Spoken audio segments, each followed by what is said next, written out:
We're live on Facebook before I do a big introduction and nobody's there. Let me put OK on that. There we go. Let's see. I think we are. Should we just assume we are? I think that's fair enough. So, good evening. Welcome, everybody. Welcome to our first Tales and Tunes of 2025, which still, to me, sounds like a sci-fi year. Do you know what I mean? It doesn't sound like a real thing, but apparently it is, and here we are. So, welcome to Tales and Tunes. It's a night of music and storytelling and poetry and whatever you would like to share. We're always trying to encourage a few more musicians. We don't have more stories than music, but it's fine. We can sing. And as usual, we start with a little bit of interactive storytelling, and then we'll kind of go around sort of pretty much in the order you arrived, I guess. I thought maybe for 2025 we'd try something a little bit different. So we've done kind of extreme storytelling where we pick the hero and you guys kind of help me out and go along. I wanted to try something it's called Swedish storytelling. I fear it has nothing to do with Sweden. It's just what improvisers call it. And basically how this kind of interactive storytelling works is that you guys come up with the title that you would like the story to be, and I just start telling the story. And what you need to do is either put in the chat a word of an object, or you can hold up on your screen an object. And as soon as I see or hear that, I will incorporate it into the story. So feel free to add as much as you'd like to, just partly so I don't run out of ideas. And we'll see where that takes us. So if you want to kind of grab any objects that you have around ready, like just in case.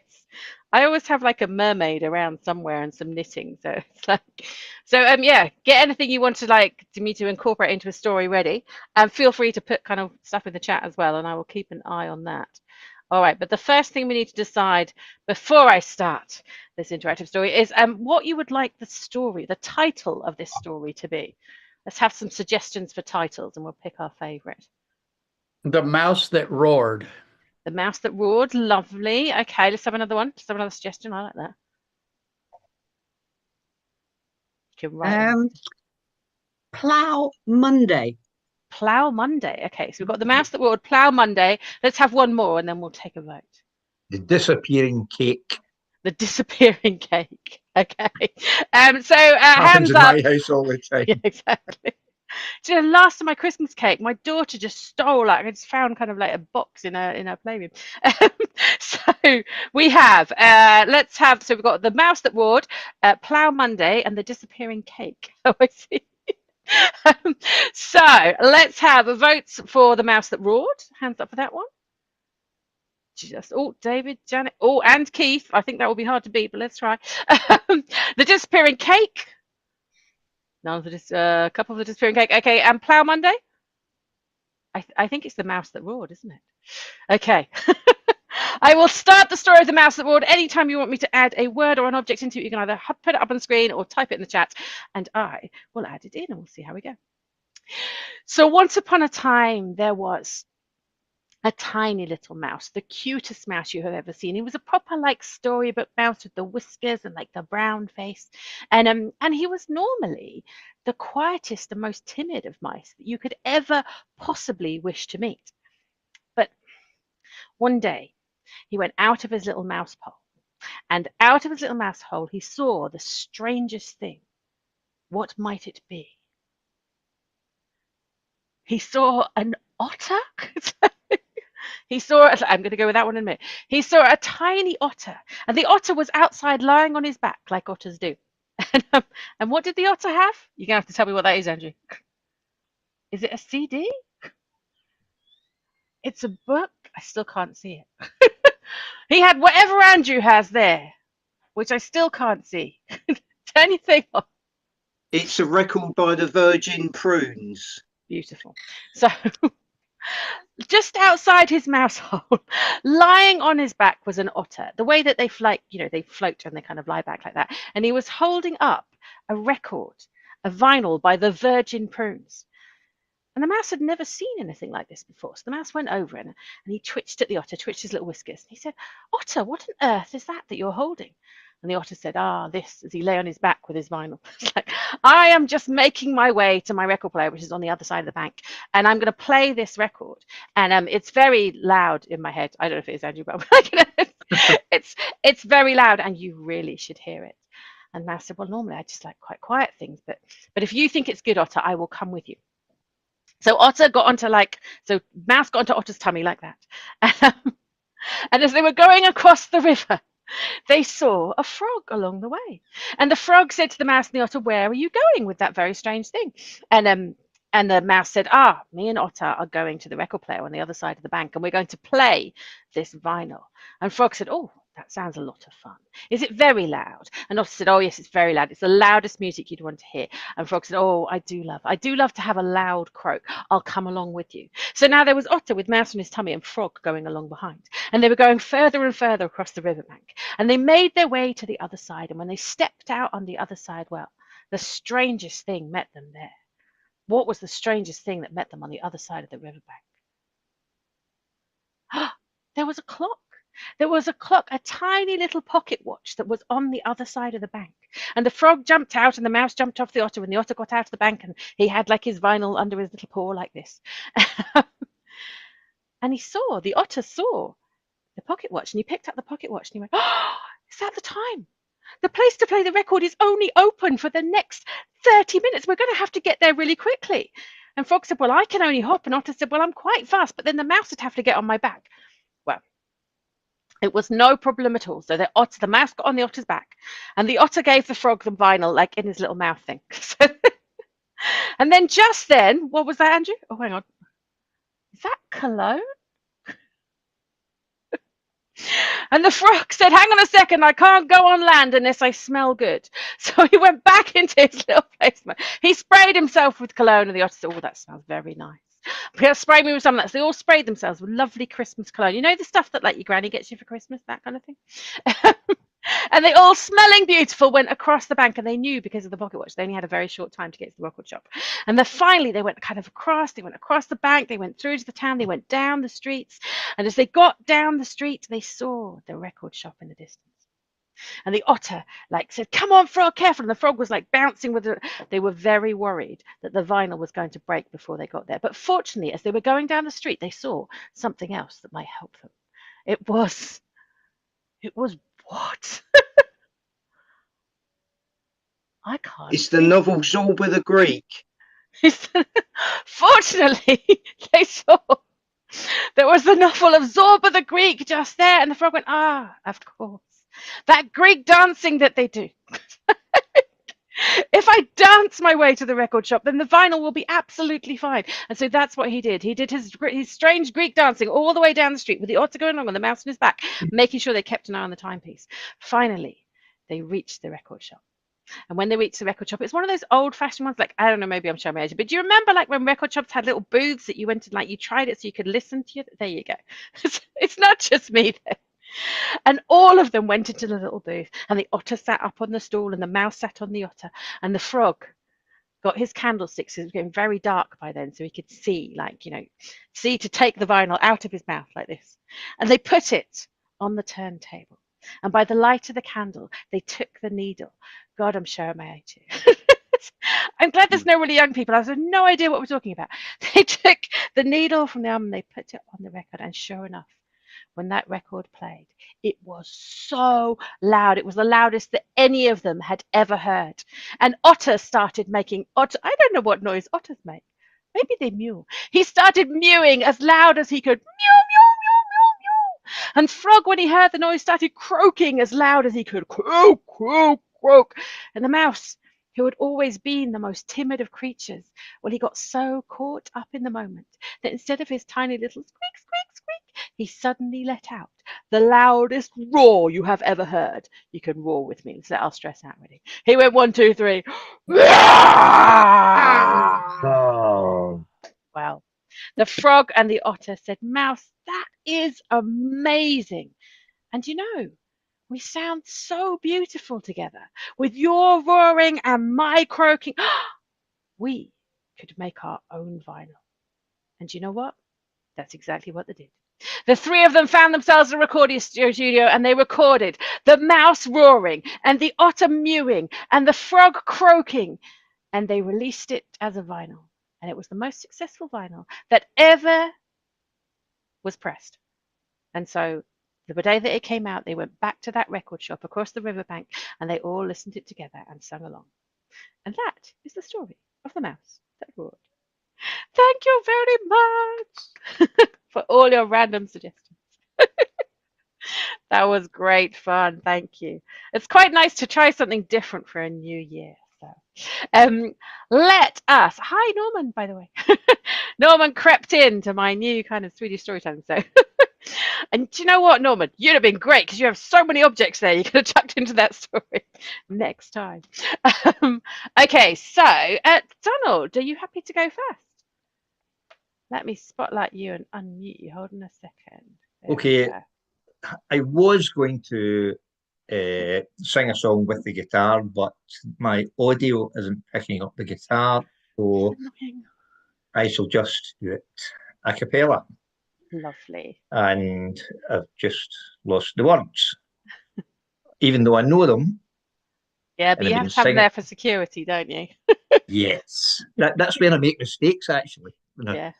Anyway, this is a song by Robert Burns, because Hey. on the 25th of January, it will be the anniversary of Robert Burns' birthday. And I usually go to a Burns supper. I don't know if anybody's been to a Burns supper before to celebrate the birthday. Yeah, good. Unfortunately, I'll miss it because I'll be in Marrakesh. Yeah. But I might celebrate.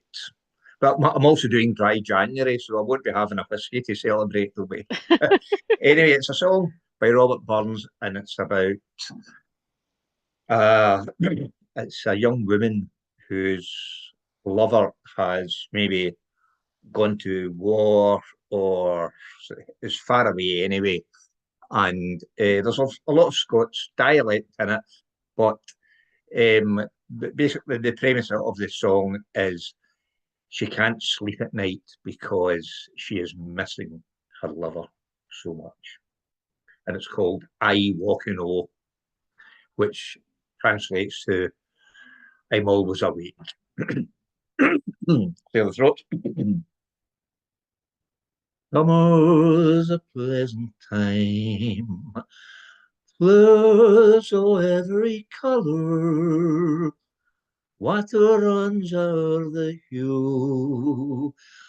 I long for my true lover. I walking I am weary. Sleep I can't get in, for thinking, oh my dearie, I walking oh. When I sleep I dream, when I wake I'm weary. Sleep I can't get in, for thinking, oh my dearie, I walking I am weary. Sleep I can't get in, for thinking, oh my dearie. Loneliness comes on, oh, the leave us sleeping. I think on my true love, and believe mine way greeting. I walking oh, I walking oh, walking I am weary. Sleep I can't get in, for thinking, oh my dearie, I walking oh, I walking oh. Thank you. That was beautiful. Thank you, Donald. Oh, I love Yeah, that. do you want me to do something else?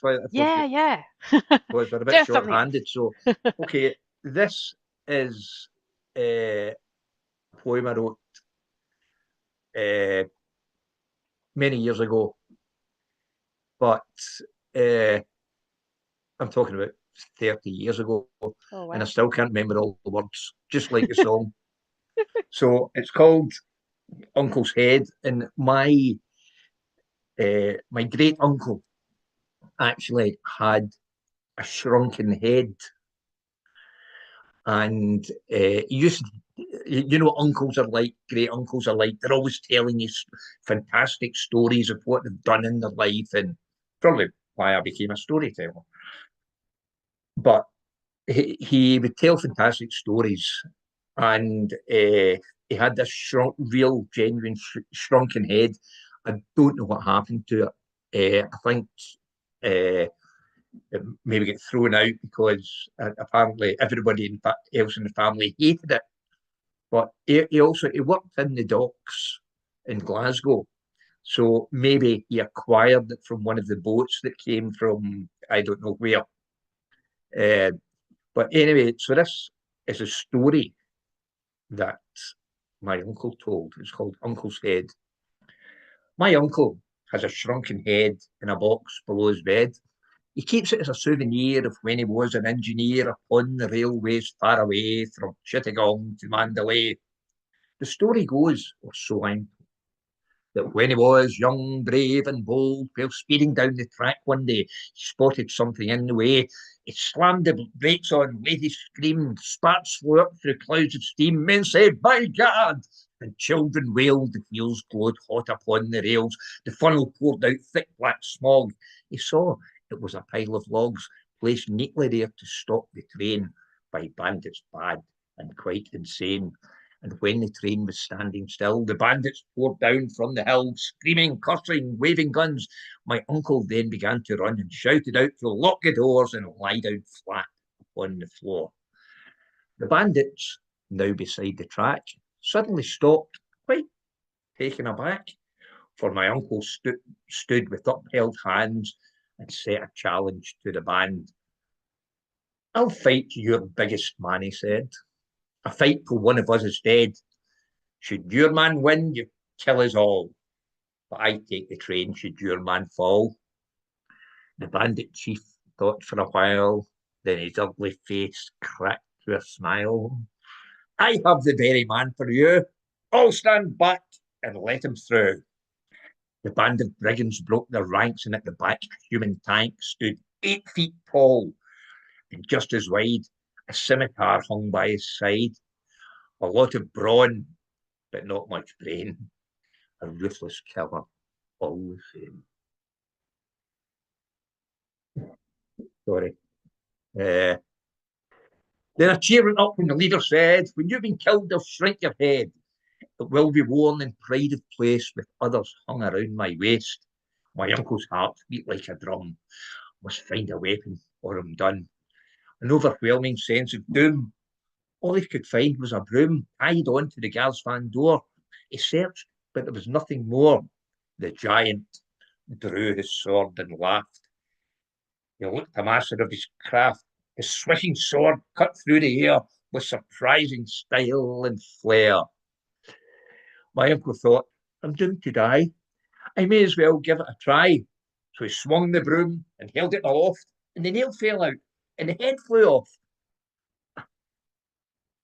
It hit the giant, to his surprise, right smack bang between the eyes, and to the shock of all around, the giant crashed down to the ground. One single blow upon his head had rendered this Goliath dead.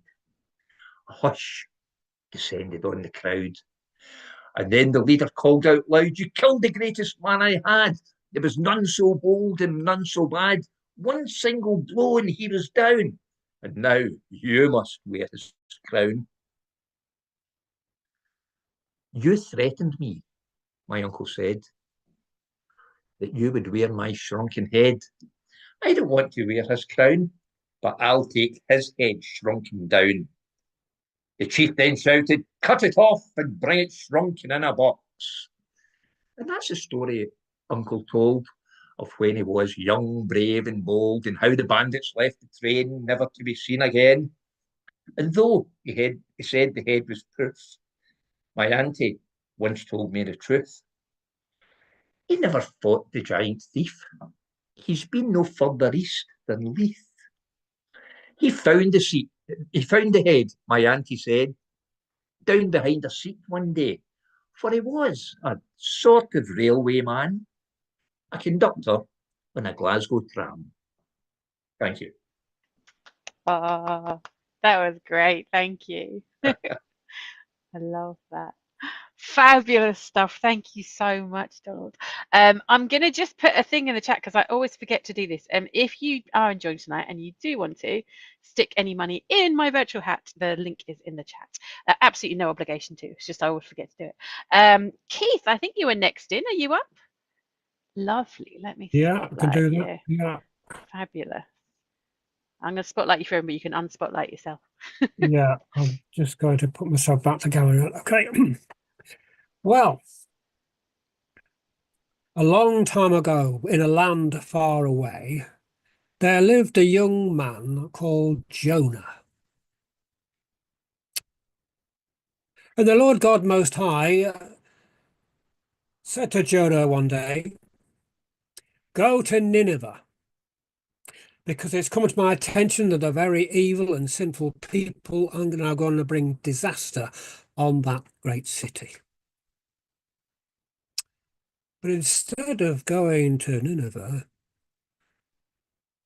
the capital of Assyria and our enemies of Israel, Jonah, he went down to Joppa, to Jaffa, to a harbour there, and he managed to get a fare on a boat that was travelling to Tarshish, which is a mining town on the coast of Spain. And so they set sail all the way down the Mediterranean, and suddenly there's a great storm grew. And the wind began to blow, and the waves were thrashing the boat, and it was in danger of sinking. Well, the sailors, they tossed some of their cargo aboard, making it lighter, but to no avail. And they, each one of them, cried out to their God, but to no avail. The captain went down below and found Jonah, who was fast asleep, and woke him up and said, "Pray to your God and ask him to rescue us. Because all the other heathens' gods are not doing any good. You pray to your God." But then Jonah and the captain went aboard, up to the top deck. And the storm was raging.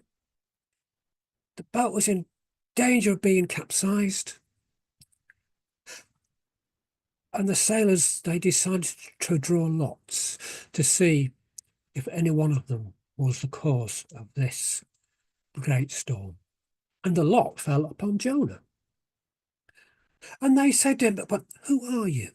What's your name? What's your business? Where are you from? Are you the cause of this great storm?" And Jonah said, "Well, I'm a Hebrew. And I worship the God Most High, who created all the earth and the sea and all the land and everything you see around us."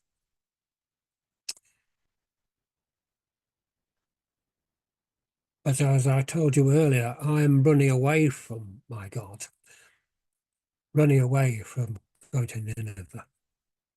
I am the cause of this great storm that God has caused to arise. And this sailor said, "Well, what shall we do with you? Throw me overboard and the storm will calm down." But they didn't want to do that. They didn't want to be guilty of killing an innocent man. They tried to row and row and row and row to get to a safe harbour, but to no avail. And so in the end, they took Jonah and they threw him overboard into the sea. He sank down, down, down, down, down, down. And the storm abated. And the wind stopped blowing so severely. And the sailors, they cried out to God, saying, "Don't hold us responsible for killing this man." And they praise God that the storm has abated. Now Jonah, he sank down to the depths of the ocean. And God commanded a big fish to swallow Jonah. And Jonah was in the belly of the fish for 3 days and for 3 nights. And in the belly of the fish, Jonah prayed to the God Most High, thanking him for rescuing him, even though he's still in the belly of the fish. He said, I am so thankful that you rescued me. These people, they worship worthless gods, but you are God that's always showing mercy, and you've shown mercy to me. I again will go to Jerusalem and worship you in your holy temple, and I'll fulfill my vows. And God saw the change of heart in Jonah and caused the big fish to vomit up Jonah onto the beach and onto dry land. And then the Lord God Most High recommissioned Jonah to go to Nineveh and warn the people that unless they mended their ways, the whole of the city and the country around it will be destroyed in 40 days. And so Jonah went. He went to Nineveh. It was such a big city that it took 3 days to walk through it. And as he walked through it, he was warning the people of the impending doom, that in 40 days they would be destroyed. And much to Jonah's surprise, the people believed him. And they put on sackcloth and ashes, and they cried out to God for mercy. And the king of Nineveh, he also heard of what was going on, and he took off his royal robes and he put on a sackcloth and commanded that there be a fast, that nobody's to eat, in the hope that the God Most High would have mercy. And God saw how they changed their ways, and he relented and didn't destroy the city. But that made Jonah very, very angry. And he said to God, I knew you're a merciful and kind God, and you always will show mercy if people repent. I knew you'd do this, and this is why I didn't want to go and tell them the message. This is why I ran away.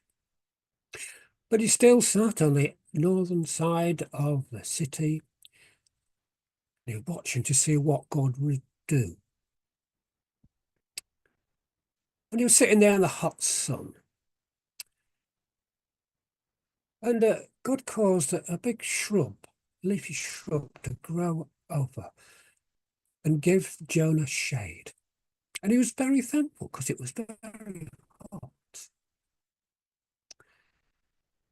But then a worm attacked the root of that tree that was giving him shade. And the tree died. And Jonah became even more angry. He was so angry because the hot sun was beating. He was so angry that this shady tree had died. And God said to him, you are concerned about that tree that had died, that you didn't plant. Don't you think I should be concerned about the 120,000 people that live in Nineveh? And that's the story of Jonah and the big fish. Yay! Thank you, Keith. Oh, do you know what? That was my favourite Bible story as a kid. And like, I don't know if anyone else did, but when I was at primary school, there was a musical called Jonah Man Jazz. Has anyone ever heard of that? Oh my God, I don't even know it's like a thing now, but we used to sit there and the songs from it, and like we used to go on holiday from where I lived in Suffolk, so I still can live where I grew up, and to the Lake District. So it was about a 5 hour drive. And me and my brother, even though we were at different schools, we both were learning that musical and we would sing it for the entire 5 hours. It's just like, and this is how annoying it is. Like one of the songs that we just loved went, when Jonah sank into the sea, he closed his eyes and prayed, "Oh Lord, I'm very sorry that your word I disobeyed. If you will only come and save me, you can do as I will do as you command. Instead of treading water, let me tread upon the land." And it's like, can you imagine that at that speed for 5 hours? That's what we did. It's like, just made me want to go and look up the musical again though, because it was fabulous. It was so good. Thank you for that kind of trip down memory lane. Loved it. Who is next in? I've got David down as being next in. David, are you happy to go next? Oh, sure. Why not? Lovely. Let me spotlight you. There we go. I just want to wish everyone a good afternoon because it's 1:30 in the afternoon here in Texas. Oh. We are 6 hours behind GMT. So anyway, the story I'm going to tell, I've told before, and it's been a while, so bear with me. And this is a story from the Aztec Empire. Now, we've all heard about the Aztecs in certain ways, their bloodthirstiness and heart sacrifices and stuff and all this other things, and great warriors. However, the Aztecs had some absolutely beautiful stories. And the story I'm going to tell you is The Plumed Serpent and the Morning Star. Nini taka nini nana, come and listen to my story. Ah, dear ones, for dear ones you are, in that time when Quetzalcoatl, the plumed serpent, came down to earth, he founded a city of Tulan, the city of beauty and gold. He gathered in the people from all around, and they became his people. And Quetzalcoatl, the plumed serpent, high priest and king of his people, taught them writing, taught them how to grow maize and beans, taught them how to weave beautiful feathers and gold, taught them the calendar, taught them the beauty of life. And all was very wonderful. And the city itself shone in the sunshine, and it was beyond belief the beauty it was.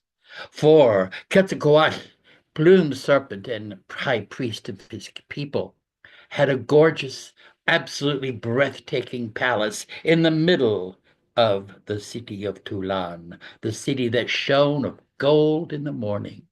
And this palace had 4 walls. The east was all covered in gold. The west was green and turquoise and jade. The south white with pearls and silver. The north was red with bloodstones, and the roof was intertwined and thatched with palm fronds that ended in silver drops of gold and silver, as though the rain was coming down. And all were very happy, for Quetzalcoatl, high priest and king of his people, looked out for them and taught them many ways of goodness and many ways of health and how to help each other. But one day it was, Tezcatlipoca, he of the smoking mirror, came and banged on the front of the doors of the palace. And the guard said, "And who are you and what do you wish?" And Tezcatlipoca said, "I have come to speak to Quetzalcoatl, high priest and king of your people." We do not know who you are. Go and tell him I must speak with him." And so the guard went and came back, and the doors of the great palace opened up, and Tezcatlipoca, of the smoking mirror, entered into the presence of Quetzalcoatl, high priest and king of his people. "And what is it that you want?" "I have come to show you your future." "Oh, and how shall you do that?" And Tezcatlipoca held up the smoking mirror and said, "Observe and tell me what you see." Quetzalcoatl, high priest and king of his people, was shocked at what he saw, for instead of a stately, handsome young man, he saw one who was withered and old, with rheumy eyes and long, straggly beard. And oh, he was ashamed. He says, "That is not how I look." And Tezcatlipoca said, "Oh, be not afraid. Here, taste this," and held out a jade goblet containing the fermented juice of the maguey plant, to which he had added the sacred mushroom. "Here, this will make you feel so much better. Taste it. Just put in your finger and taste it." And Quetzalcoatl, high priest and king of his people, did so, and he took his finger and he dipped it and he tasted it. It was incredibly delicious. He grabbed the cup and he drank all the way down. And then what Quetzalcoatl saw, high priest and king of his people, was colors and stars. He heard the music of the planets. He actually saw the gods, and his feelings were beyond description. And he said, "Oh, bring my sister Quetzalcoatl. Bring her here. She must try this." So they went and they got her, Quetzalcoatl, his sister. "Here, drink this. You must experience this. You must have this." And so she did. And together they communed with the stars. They communed with the gods themselves. And they also saw each other. And they lay together. And the next day, Huizcatlipoca, the great hummingbird god, came in his guise of the hummingbird. You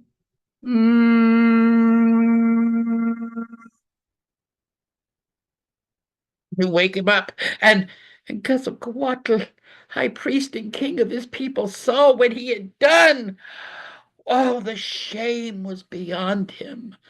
Oh, he sent his sister away and said, "Go, be away from me. We did what we should not have done." And he told his men, "Dig a hole in the ground. I shall go under the earth. And when I am down there, put a stone above me, and after 4 days, let me out." And that is what they did. And Quetzalcoatl, high priest and king of his people, descended into the darkness, and it was covered with a great stone.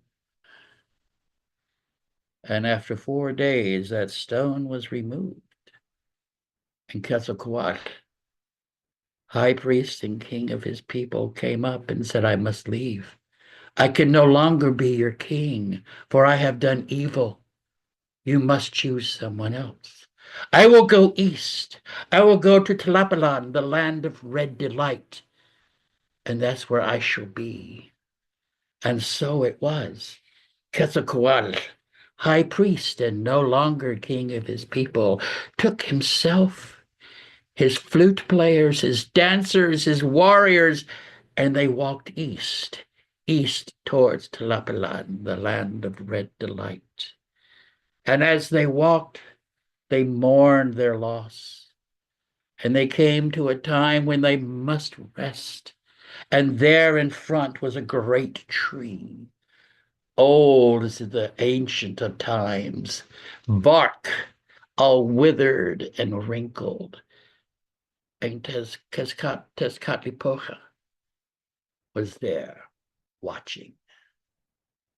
Quetzalcoatl, no longer high priest or king of his people, noticed that the bark was the same as his face. And he sat, and he faced Tulan, the land of the city of the shining gold, and he wept great tears, went down his wrinkled cheeks. And after he rested, he turned and he named the place Huehuecoatlatlan, the tree of old age. And with his flute players and his dancers and his warriors and his entourage, he continued on his way east to Tlapalan, the land of red delight.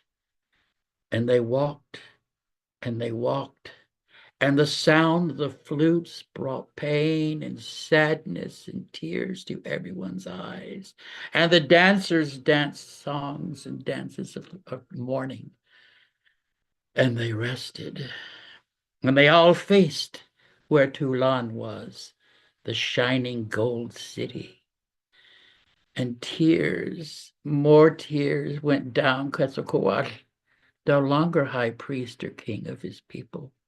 And his hands gripped the stones in pain and mourning and left imprints. And it became known as Temacapulco, mark of the hands. And he rose and continued walking with his flute players, his dancers, and his warriors to Tlapalan, the land of red delight. And they came upon a place that they did not know. They came upon a land of which they had never seen. And the gods of that land said, "Oh, you have come to us. Tell us, what can you give us to get through our land?" And Quetzalcoatl said, "I can teach you the calendar. I can give you writing and how to grow corn and beans and all sorts of delicious foods." And the gods of Coapan said, "That sounds very nice. Here, what do you want for them?" He said, "Take them. I have no more use for them." And he gave them all those gifts. And at the same time, the beautiful, beautiful necklace of precious stones and silver and gold, he ripped off of his neck and threw them into a stream, which became known as Coscaapa, the water of precious stones.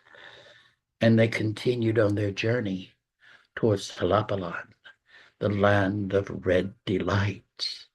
And as they continued, they came upon a place that was so quiet.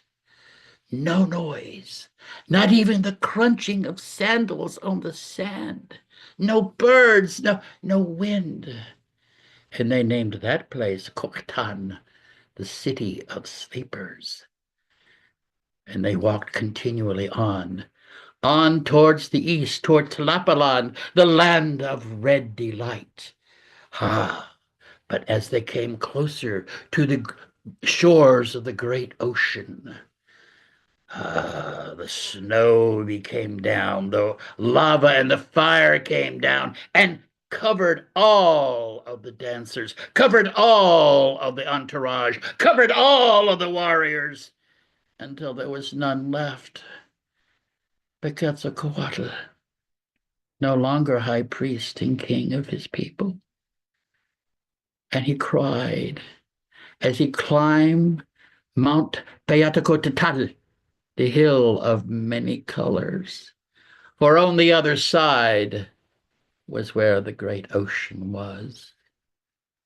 And as he came down and stood on the sand and turned back and could no longer see Tulan, the golden city, could no longer had his entourage with him, he sighed.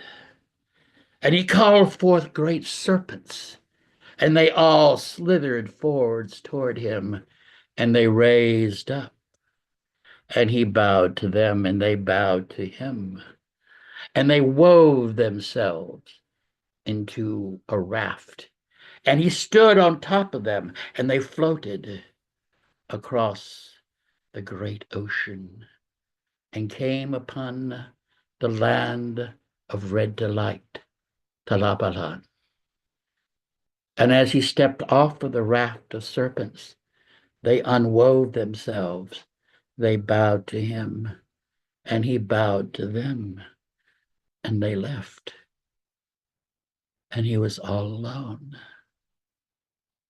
on the beach of the land of red delight. And he said, "I must do this. I must end my life here." So he gathered great mounds of brush and dried shrubs and laid down upon it and called upon the gods of fire to light it so he could sacrifice himself.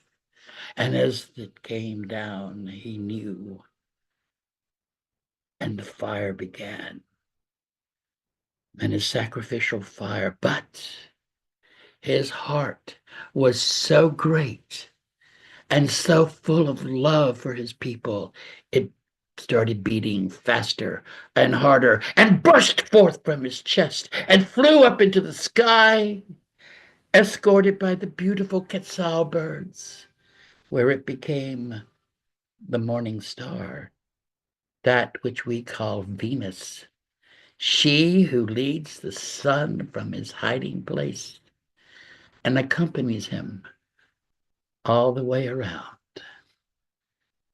Now, some people have said that he did not die. He did not burn. There were no ashes. And they also said, he shall come again, this once and future king, someday, one day. Tecumseh, thank you. Oh, that was great. Thank you, David. Oh, those names. I love the sound of them, the way they kind of sit in your mouth. They're just great. Just, lovely. Thank you. That's I the used to beauty of Nahuatl, the Yeah. language. I used to tell a Quetzalcoatl story. What the one about the music?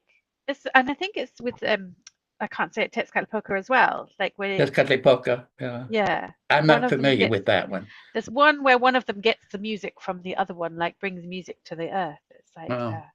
but I have the captions on here and it's quite amusing, the captions trying to like translate the words. I'll save the transcript and send it to you because it's kind Okay. of like, that was immense fun.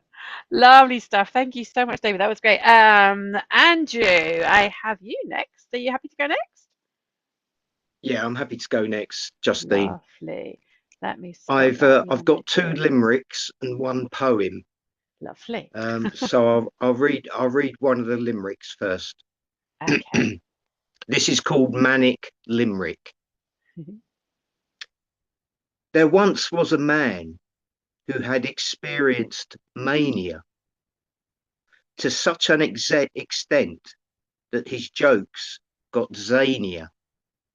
So he had to calm down, or the nurses would frown and send him far off to Tasmania.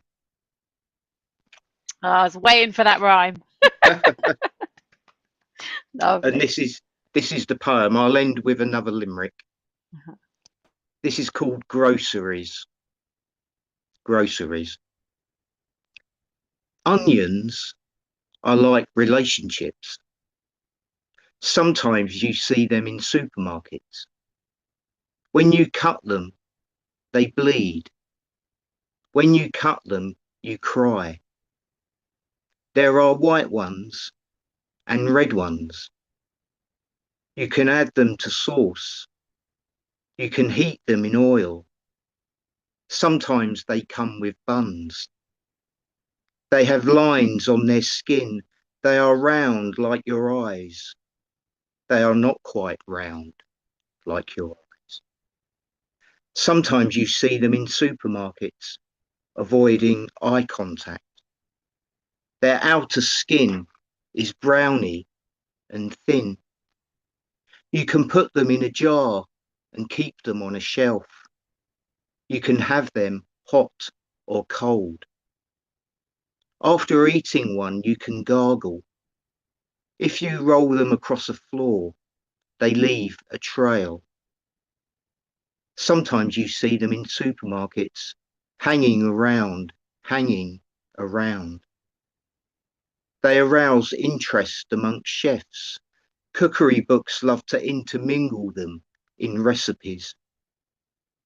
They can make your hands dirty. You can wrap them in vinegary paper. The Beatles wrote songs about them. Showers help them grow. They are earthy and love some muck.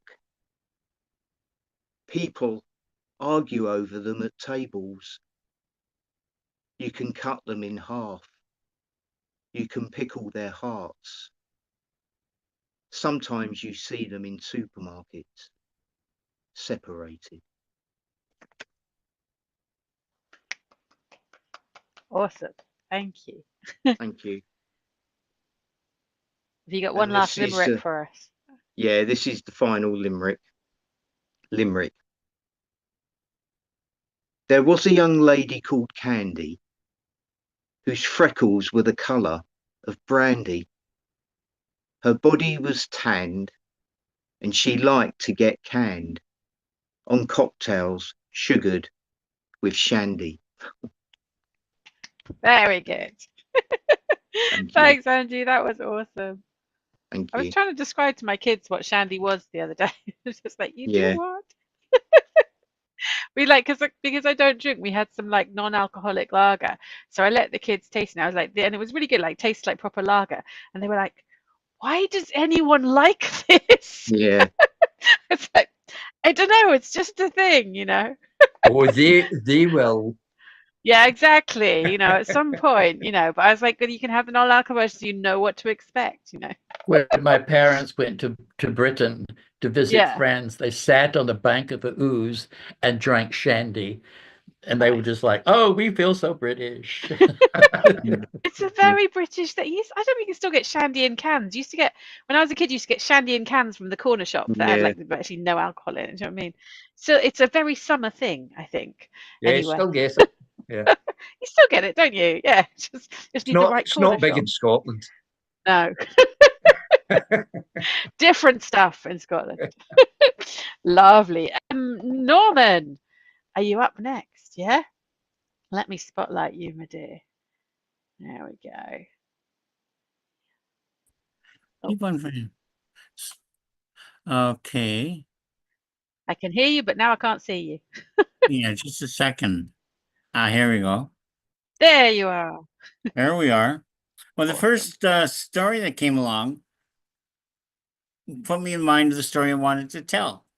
I Yeah. hope you don't mind. You might recognize little bits of it. Cool. But many, many, many years ago, I was walking along, somewhat like Coyote.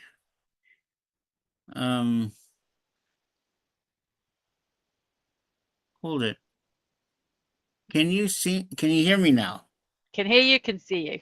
Okay, good. Because I saw something that said unmute. No, you're good. You're good. Yes, I was walking along the street in Toronto, and it was a very quiet night, and the trees were very covered in the leaves of early summer, and I thought came to mind, what would it be like if the animals had no voices? And this is a story that just walked right in, like Coyote walking along. It just shows up. Well, once upon a time, a long time ago, when the world had just been born, none of the animals had any voices. When the dog met the cat, they couldn't say hello. All they could do was wave their tails and nod at each other. And so the shaper and the maker of things saw this silence and said, it is time to make voices for the animals of the world. And so the shaper and the maker of things reached deep, deep, deep down into the sea and took the murmurs and of the waters of the sea, and then reached up high, high, high into the sky and took the roar of the winds. And out of the murmurs of the sea and the roars of the wind, it mixed voices, enough voices for all of the animals of the world. And when the shaper had finished, those voices were put into a huge bag. And it called out to all the creatures in the world, said, come all you animals of the world. Tomorrow morning by the edge of the great green forest, you shall receive your voices, your own true voices. And the voice of the shaper rolled around the world like thunder. And all of the animals heard, but they couldn't say anything about it for the moment. And so the next morning, all the creatures of the world gathered around this huge bag in the middle of the clearing by the edge of the great green forest. And there was hoots and howls, there were screeches and yowls coming out of that bag. And the Shaper said, "Today, my friends, you will receive your voices, your own true voices." And while the sun is in the sky, though. Now, if you don't like the voice you receive, you may trade it with another animal. But I must warn you that once the sun sets, you'll keep whatever voice you have. Whatever voice you have will remain your voice, your own true voice, forever. So choose carefully. Well, the first animal to run up was the dog. Dog ran, leaped into the bag, took a voice, jumped out, took a deep breath, and the dog went quack, quack, quack, quack, quack, quack, quack, quack, quack, quack. "That's not my voice," said the dog. "That's not my own true voice." "You should have chosen more carefully," said the Shaper. And so this time the dog took off the voice, looked into the bag, and sniffed. For a dog finds things by smelling. And he sniffed at this. No, that's not my one. And he sniffed at another. No, that one's for skunk, I can tell. And so finally said, "Ah," said the dog, "that is my voice." And dog put that voice on, took a deep, deep, deep, deep breath, and the dog went, "That is my voice," said the dog, "my own true voice," and went off to the forest to play. So animal after animal got their own true voices, and the forest began to fill with hoots and howls and screeches and yowls, until at last the forest was full of voices, and there was only 2 voices left in the bag, and only 2 animals, Lion and Little Mouse. And Mouse saw that Lion was about taking out a great growly voice. And Mouse thought, "I want that voice for myself." And so Little Mouse ran right between Lion's great claws and paws, and leaped up into the air and stole the voice that Lion had, leaving the only voice left for Lion. "Make that mouse give back my voice," said the Lion, because he had gotten a squeak. "Oh, no, I cannot do that," said the Lion, said the Shaper and Maker of Things. "Well, if that mouse does not give back my voice," said the Lion, "I'm going to kill that mouse." "Oh, no, you can't do that either," said the Shaper and the Maker of Things. "For if you kill Mouse on this day with your voice will die, and it will die forever, and you will be silent. You must use your cleverness, Lion, and not your strength." Oh, poor Lion. Lion was not used to using his brains. And Lion ran out of the clearing into the forest, crying out, "Mouse, Mouse, Mouse, please give me back my own true voice." But Mouse was hiding underneath a bush, and watched the Lion disappear into the forest and into the shadows. And when Lion was gone, Mouse crept out from behind underneath that bush, and looked around and took a deep, deep, deep breath, and Little Mouse went, "Roar!" And all the leaves off the tree fell off the tree. That was fun. Mouse took another deep, deep, deep, deep, deep breath, and roar, and the leaves fell off of another tree. And Mouse ran from tree to tree, roaring through the forest. Leaves were flying every which way. And that is why in the autumn the leaves fall off the tree, because Mouse had been frightening them long, long time ago. Now, Mouse soon got bored of that. And so Mouse went deeper into the forest and he found the elephant. Ah, I'm going to give Elephant a surprise he will never forget, said Little Mouse. And Mouse crept up Elephant's huge leg, up onto his broad shoulder, up behind his tiny little ears. Oh, I must tell you that in those days, elephants had tiny little ears and short little noses. And Little Mouse took a deep, deep, deep, deep breath, and Little Mouse went roar, and Elephant's nose shot out 10 feet long. His ears turned into umbrellas, and Elephant went trumpeting into the forest.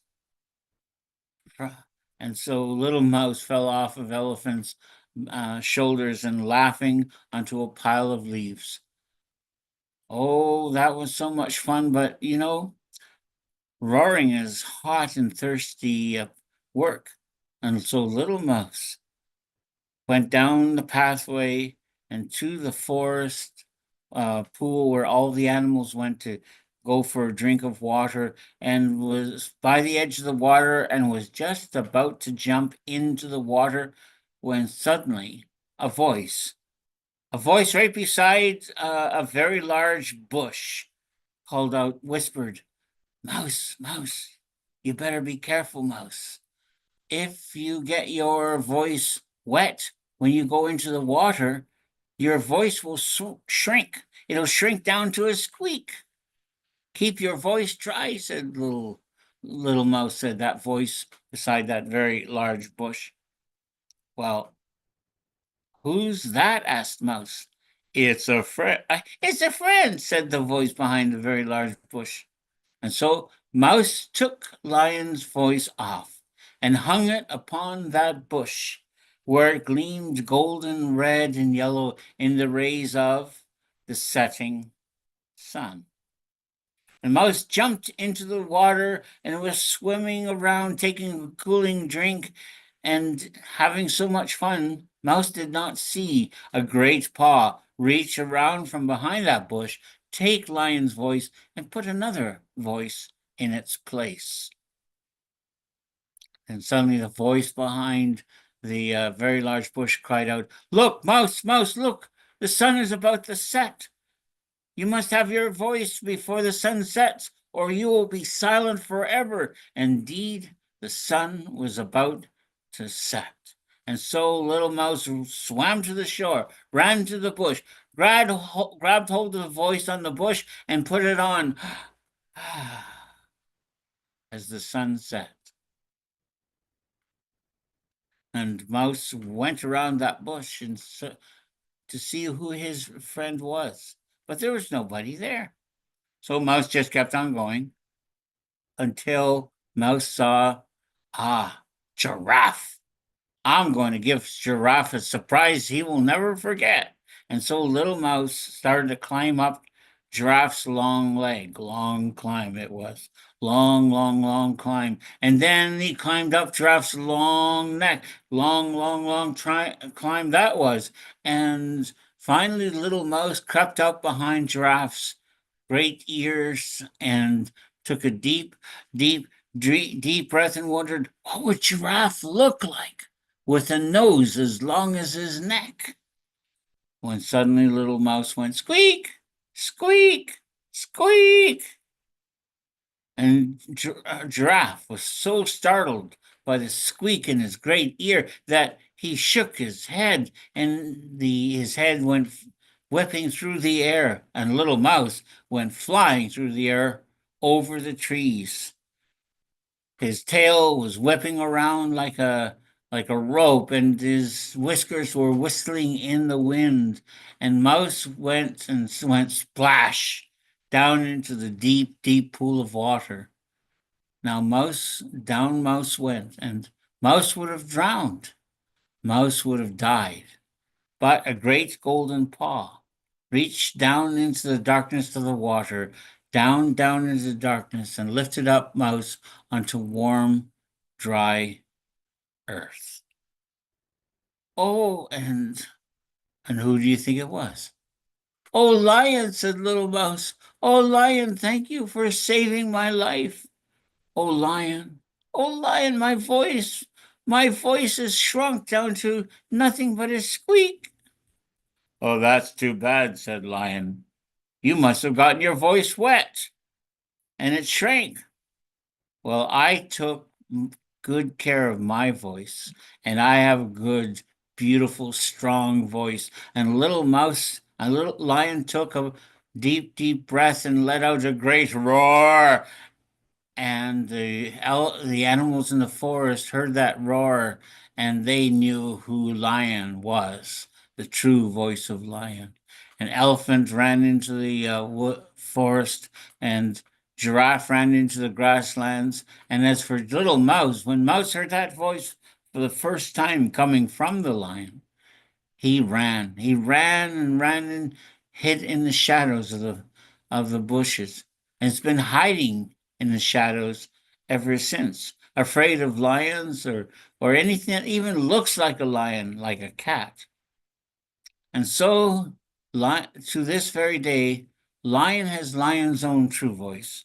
Mouse has Mouse's true voice. And the animals of the forest have their own true voices as well. And may each one of us find our own true voices as the animals did long, long time ago when the world had just been born. And that's my story. Thank you, Norman. That was great. I love all the different voices. It's fabulous. Love it. Oh, how are we doing? Has everybody been round once? I have, do you know, I promised David I'd tell this story. I have a Norse Tales tale. So, David, I know you've been taking Norse Tales and kind of making them Texan. And I kind of learned this like recently, but it's kind of only had a couple of outings. So I thought maybe I would share it with you guys because my project, like kind of recently with stories I've been collecting, have been like creating stories or kind of molding stories so that like the woman is the main kind of protagonist and it's one that names her, because so often in stories the women aren't named, they're like the mother, the daughter, the princess. So yeah, this is kind of, so when I had an opportunity to learn a Norse story, this is the kind of one that I took and kind of made it hers. I haven't told it for a while, so we'll see how it goes. Let me spotlight myself, hold on a second. Yeah, I've made myself some notes in case I forget, but hopefully it will still be kind of in my head. So it goes like this. A long, long, long time ago, and maybe she's still there was a goddess, and her name was Idun. And Idun was the goddess of fertility. She was the goddess of spring. She was the goddess of rejuvenation. And the thing that she loved, as you can imagine a goddess of spring would, was gardening. She loved growing things. She loved growing every single kind of plant you can imagine. She loved growing flowers and fruit of all kinds, but her pride and joy was her orchard. Because in her orchard, she grew beautiful golden apples. And not just any golden apples. These golden apples, if you ate them regularly enough in your diet, then you would have everlasting youth. And you see, not a lot of people know this. People just kind of think that the Norse gods were immortal, but they weren't. They only stayed immortal for as long as they ate Idun's apples. You know, the chefs from Asgard would send down and she would send apples up and it would get baked into everything. And so this went on. And one day she was tending her apples in her orchard and Loki turned up. And, you know, Idun wasn't stupid. She knew what Loki was like. Loki kind of was always tricking people. So she was kind of with some suspicion. She went, hi, Loki. What brings you to my orchard? And Loki said, oh, Idun, I was just thinking, you know, we all just take you for granted, you know, making kind of, you know, these apples that kind of give us the eternal youth. And I just thought maybe, you know, I could treat you. I could take you out for a picnic. I've seen another orchard that's got some amazing apples. I know how much you love apples. Maybe you could come and have a look. And Idun said, really? Loki? I mean, I'm quite happy just kind of tending my garden and sending things up. He said, no, someone should kind of take you. You take a break from your work for a bit. And then he said, well, All right then, but I will take the apples that are ripe and ready with me in my basket, just in case. I don't want anyone to kind of come in the orchard when I'm not here. And Loki said, oh, lovely. I've brought a lovely picnic for you. Got a nice Beaujolais. I've got no spaghetti, but whatever food you like. I've got a fabulous picnic. And they said, all right then, Loki, it might be quite nice to kind of, go out. So they went out of the orchard and they started walking across like a beautiful kind of meadow. And they got halfway across the meadow, just like mountain range in the distance and the orchard behind. And Loki said, oh, here's a really good place. And he got out his picnic blanket, set it out, started setting out all of the food. And Idun sat down with her little basket of apples next to her. And she looked to the mountain in the distance and she said, Loki, what's that big shadow coming over the mountain? Loki said, oh, it's probably just a cloud or something like that. And the cloud and the shadow got closer. And then said, Loki, that shadow, it's awfully eagle-shaped. Loki said, oh yeah, probably, we get eagles around these parts. It's probably just, it's probably just an eagle just kind of flying around doing a bit of hunting, And sure enough, the eagle grew closer and closer. And they said, Loki, are you sure that we're safe? Because that eagle is getting awfully, awfully close. And Loki said, no, it's fine, not a problem. And before he could finish the sentence, that great eagle had swooped down and picked up Idun and her basket and headed off over the hills. And they said, Loki, what on earth's going on? Loki said, I'm really sorry. I owed him a favor. I'm sure you'll be absolutely fine. And Idun was carried off by this eagle over the mountains, over the valleys, over different kingdoms. And all the while she was saying to the eagle, what are you doing? Put me down. You can't just come around stealing people that are having a picnic. And the eagle said, I can do exactly what I like. And they flew over and over until they reached the land of the giants. And when they reached the land of the giants, the eagle sat down on a great castle. And then he turned into his true form, the giant Thiazi. They said, oh, Thiazi, a giant, I might have known. Thiazi said, well, Loki owed me a favor, and so here you are. Now give me those apples. And they said, no, you can't have the apples. These are for the gods in Asgard. They're not for the giants. So I am fed up with the gods having immortal life and us having none. Idun said, I don't grow them for you, and I'm not giving that for you. Thiazi said, fine, you can stay in my dungeon until you change your mind. So Idun was taken all the way to the dungeon with her basket of apples, and there she sat, cursing Loki, as you can imagine. Meanwhile, back at Asgard, Loki had kind of wandered into the gates. Thor was just waiting by the gates and said, Loki, where have you been?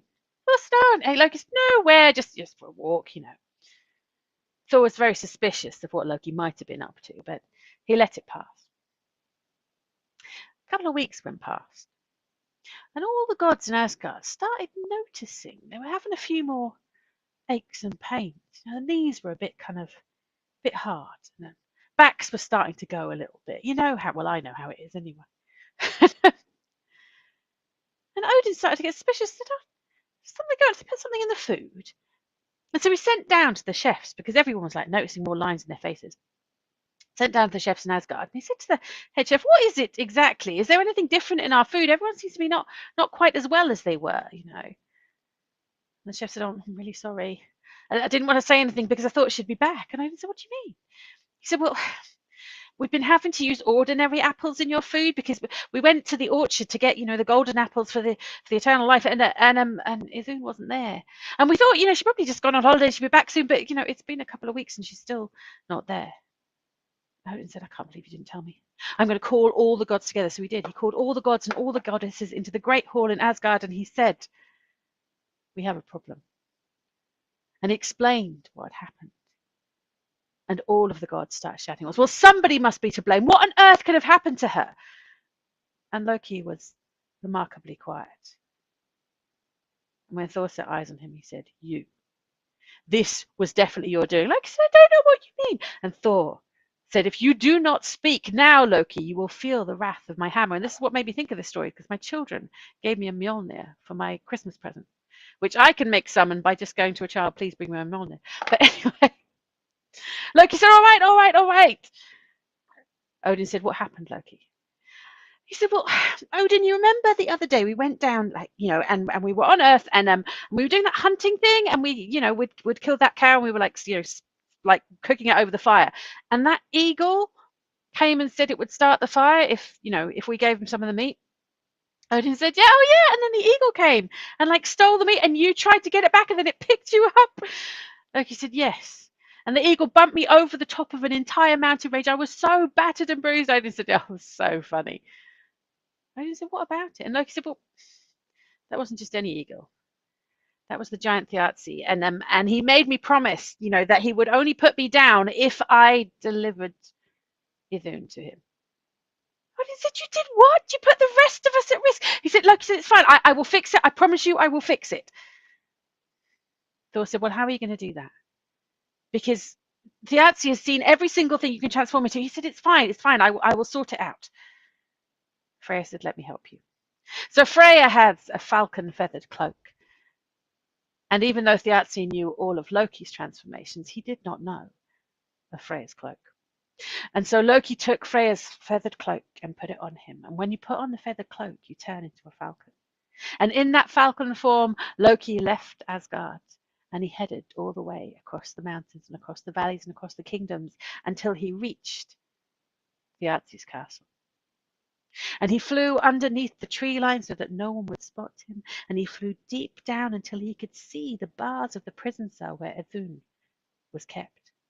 And being a falcon, he managed to get through the bars, and he landed, and he transformed, taking off that falcon feather cloak. Where Idun saw him and said, you can get out, Loki.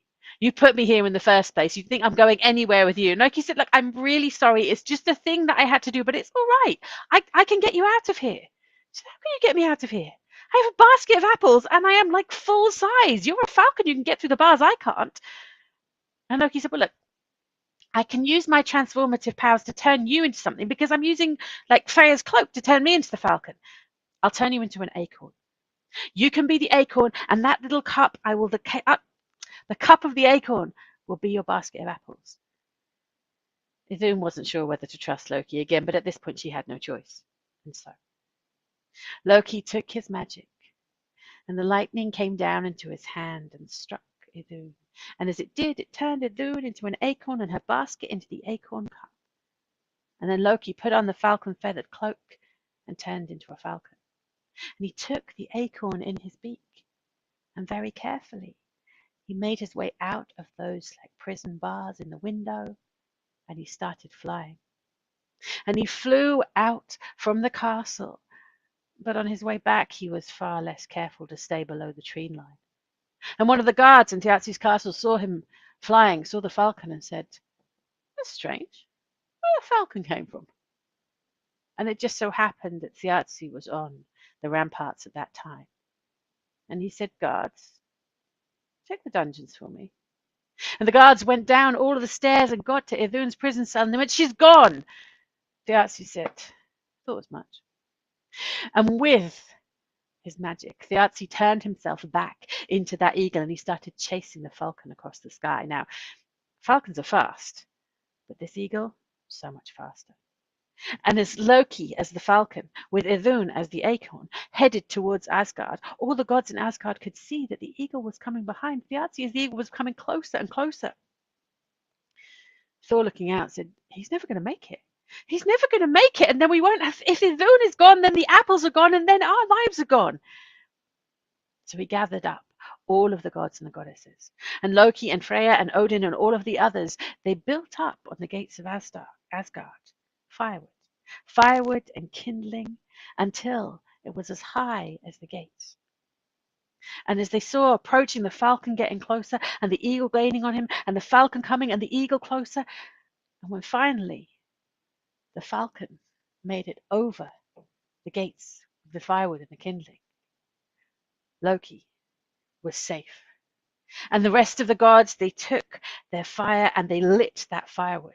And so it went up in a huge flame. And as the flame hit into the sky, the eagle flew into it, and he was caught in the flame.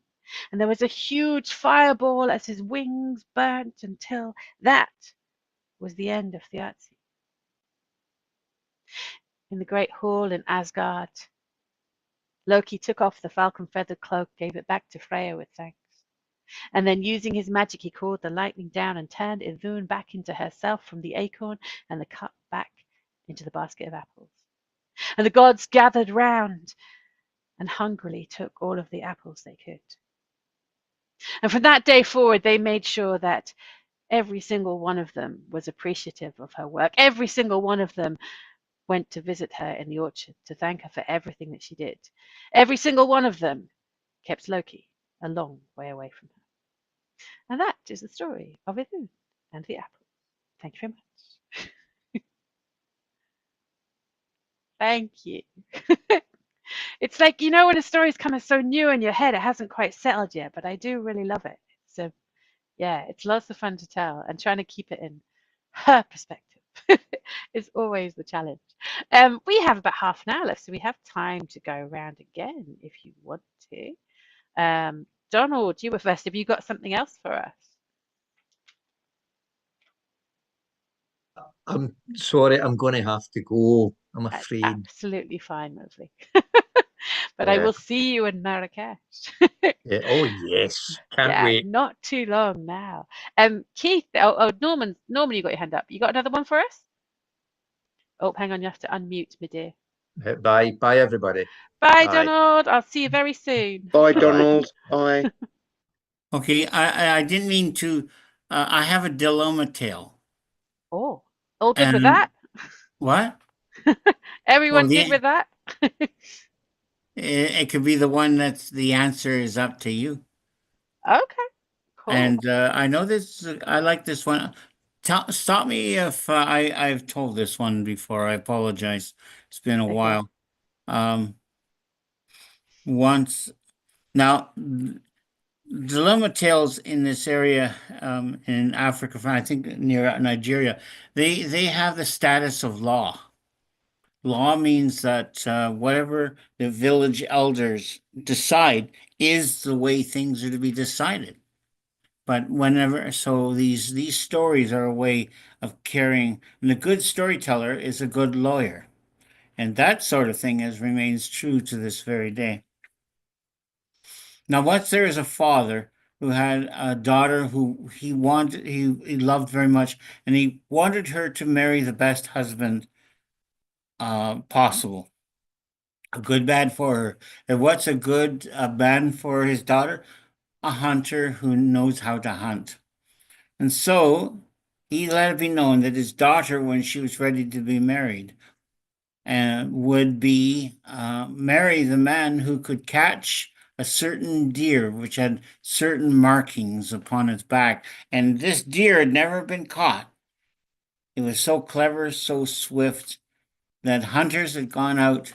And when the word about that this young woman would be the wife of the man who could capture this deer, why, the man was wealthy. And so the men went out, but they all failed. And one day these two friends went out into the forest, and they were both diligent, they were both persistent, and they tracked the deer, but though they kept on going through the bushes, they went up the hills, went across the rivers, but that deer eluded them both until finally one young man stopped under a tree in the forest and said, "This is ridiculous. We've been chasing that deer most of this day. No woman is worth this." The man said, "Well, okay then. But the father said that the one who comes back with this deer will marry the daughter, and I want to marry her because she is beautiful." "Okay then. You wait here," said the man. "If you catch the deer, I'll help you carry it back." And so they parted ways. And guess what? The young man who kept on going caught the deer. And he came back, and the other friend helped him carry it back. And they carried it all the way back to the village, the deer between the two of them. And the father saw them carrying the deer. And he said, "I have said that the one who comes back with the deer will marry my daughter. Here I see 2 men coming back with the deer. So I do not know who my daughter should marry. And the people of the village gathered together and they began to dispute, well, whether or not it should be one or the other. And so this dispute was going on when they asked the young woman, who do you think you should would marry? And I'm sorry, they went to the elders. The elders conferred with each other. They conferred with the young woman, and they came up with an answer who the woman would marry. And so I give the question to you. Who should become the husband of the woman? One or the other? I leave it to you. Tell me with your wisdom. Who do you think should marry? The one who gave up under the tree or the one who went on to capture the deer? What do you think? Can she not have both? Huh? Can she not have both? I couldn't understand the last word. Can't she have both of them? It's not that kind of story. Although that would be one way of answering it, wouldn't it? No, this is a monogamous culture. Oh, So the people of the village got together, one for one, yeah, but they came to a consensus. But the elders came to an answer as well. And so they called everyone together, the young woman, her father, the 2 young men, and the young men said, well, yeah, I just rested under the tree. The other fellow, he's the one who brought the deer. The father says yes, but both of them came back with the deer. And I said the woman would marry the one who came back with the deer.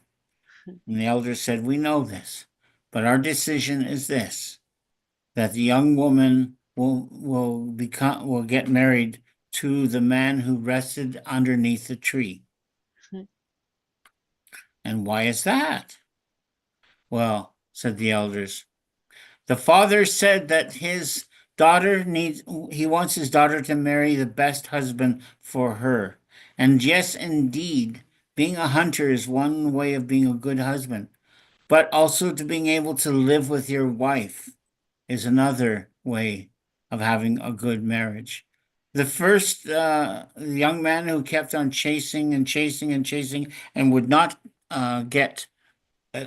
give up, well, he would be a stubborn man. If there was a dispute between him and his wife, that dispute would never end because he could not give up. Whereas the other man was more reasonable. He sat and he rested and he waited. He is a man who would listen to somebody else's point of view. And so this is our judgment, that the woman shall marry the man who's a reasonable man, who knew enough to give up and to think about the situation and to listen to his wife when they had a dispute. And so this was the decision of the elders. And indeed, when the 2 married, and they did have their disputes, but they also knew how to listen to one another and to resolve their disputes. And so therefore, the young woman married the best man after all. oh, awesome. Thank you, Norman. That was great. Love it. I have a friend of mine, by the way, who argues to this day that she should have married the one who brought back the deer. I can imagine that's a debate that could rage. But she was not a prize, as the elder said. She was not a prize to be given away. Yeah, exactly. Awesome. David, I know you've got a story. Keith, you got another one you wanted to share?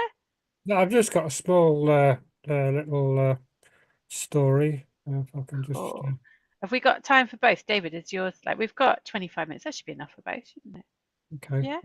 Just All a right. moment. Let's go with Keith. If you've got a short one, let's go first. Go with you Yeah, first, and then we'll go with David just one moment. afterwards. Just want to, if I can find that. Here we go. Oh, Okay. right. Right. I'm unmuted. Yeah, you could hear me Yeah. all right? Yeah, we can hear you. Good. Go for it. Well, it was there's somebody called Joseph Striven.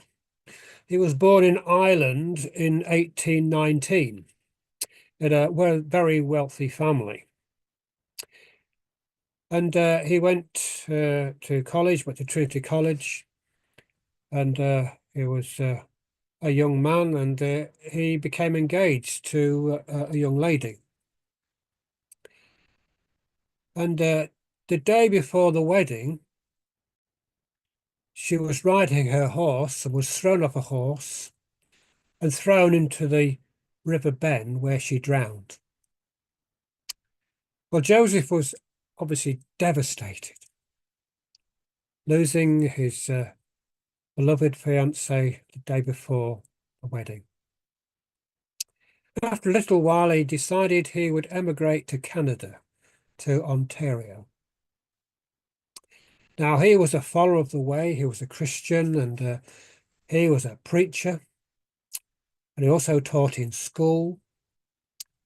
But also, he'd given away a lot of his wealth, and what money he had, he gave to the poor, and he also used to look after the poor, and he became known as a woodcutter who would chop up wood for the poor people to keep them warm in the wintertime. And this was, he lived in Port Hope.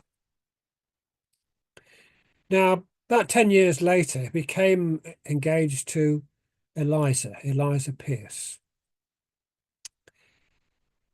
And sadly, before they were married, Eliza died of pneumonia. Well, Joseph was obviously devastated, but he never lost his faith in the God Most High and continued to serve him. And he wrote a poem which he sent to his mother back in Ireland, who was getting quite elderly and getting quite ill. And that poem wasn't meant for general publication, but it came to the attention of Charles Converse, who set that poem to music. And this is the song that's often sung in churches. What a friend we have in Jesus, all our sins and griefs to bear. What a privilege to carry everything to God in prayer. Oh, what peace we often forfeit. Oh, what needless pain we bear. All because we do not carry everything to God in prayer. It's a true story there for you. Thank you, Keith. That was lovely. Oh, beautiful stuff. All right. David, do you have your story ready? Okay, hey, this is a story that comes from the Zohar, the Book of Splendor, which is a Jewish mystical writing. And because it is to me, a sacred story, I shall cover my head. Okay. This is the alphabet of creation. And there it was that time when the great God, praise be unto him, the great Hashem, was sitting on the diamond throne in the court of heaven and said, "It is time." And he summoned all the creatures of heaven. All the angels stood in the courtyard around the great diamond throne of Hashem, praise be unto him, the great God himself. And he said, "We will begin." And called forth the alphabet, the Aleph Bet, and all the letters flew down into the court of heaven, and their fiery streaks were everywhere. And Hashem, the great one, God be unto him, said, "You are all to give me the reason why the first word of creation should begin with your sound." And so they began. Beth. Oh, I should be one, for Bereshit begins in the beginning. Hashem said yes. Then they all went through Gimel, Daleth, Mem, Nem, and Zayin all the way. And the Hashem thought. And looking around the court of heaven, he saw, hiding behind the robes of the adversary, the small little letter Aleph, which has no sound, but is the intake of breath before speech. And God said, come, come, do not be afraid, come. And Aleph came forth from behind the adversary's gown and got into God's hand and God said, tell me, why should I begin creation with your sound? And Aleph just shook in tremendous and says, I have no sound. I'm just the intake of breath. And Hashem said, and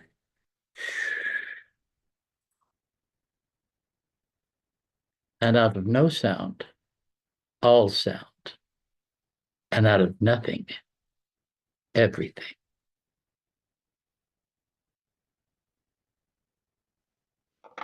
Thank you. That's so beautiful. I've not heard that before. It's really lovely. The Zohar is an incredible book.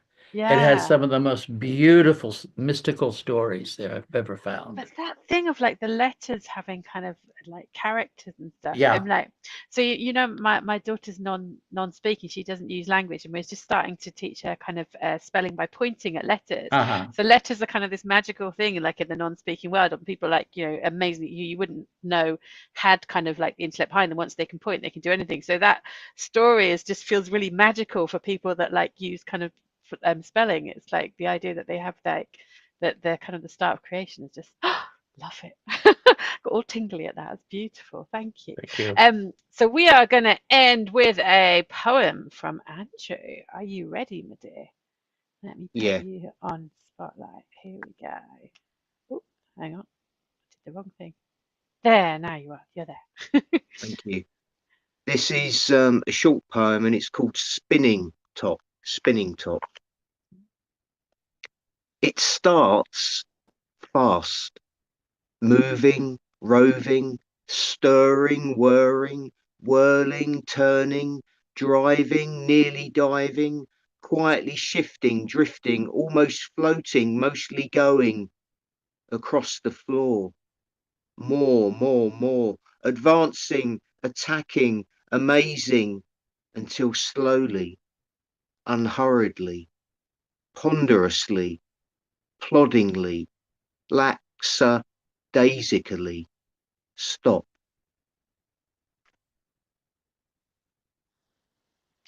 Awesome. Thank you. That was great. Thank you. Another like taking me back to my childhood. That was my favorite toy. Like, you know, the ones that you press that like, so lovely.